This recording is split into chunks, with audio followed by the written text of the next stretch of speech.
All right, rapidly changing conditions right here in the Red River Valley, extending all the way from the Canadian border down to the South Dakota border. Areas of light snow working their way in. Now we're going to focus on Highway 11 real quickly. You see horizontal flakes flying there in Warroad. Here in a moment, I'll show you the radar that indicates that there's not much going on there, but it's going to change. It's a first alert weather day for Thursday, and tonight things are getting started with light snow in the FM area. And we're not expecting big, deep piles of fresh snow. No, but this snow that does fall is going to fall on top of the fluffy flakes we already have. We're going to pick those winds up to 30 to 45 miles per hour. And that's going to create travel trickery across the valley. So you have a heads up now. We're expecting a trace to 4 inches. Some will get a little bit more.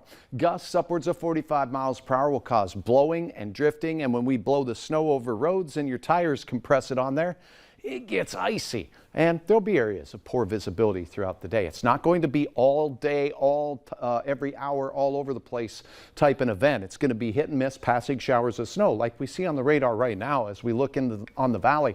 From Fargo and points north towards Grand Forks and Crookston, we have a batch of snow. Another one developing out south of Devil's Lake, making its way down toward the I-94 corridor there in Wells County, as well as Stutsman County. Now let's focus in a little bit higher, northwest Minnesota.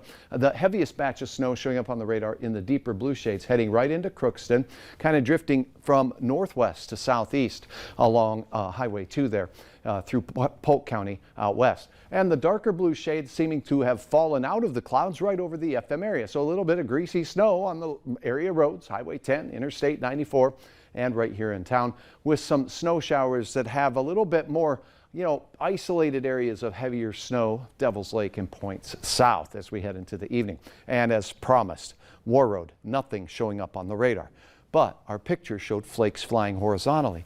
Radar beam, long ways from Warroad by the time, because it's pointed up at an angle, it gets to Warroad. It's above the snow-making clouds, and it shows up as nothing.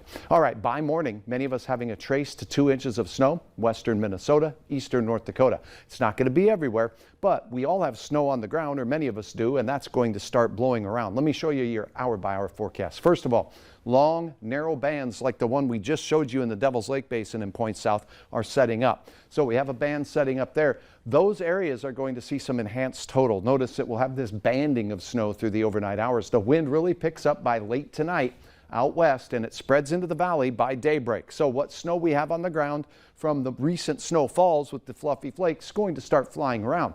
Temperatures will be near 15 to 20 for most of us. That's how we start the day. That's how we will finish the day, as we will see temperatures steady to slowly falling throughout the region. Notice these green arrows here. All of us will have chances at gusts over 35 and even 45 miles per hour. The strongest winds likely in the Red River Valley and down into parts of the Southern Valley.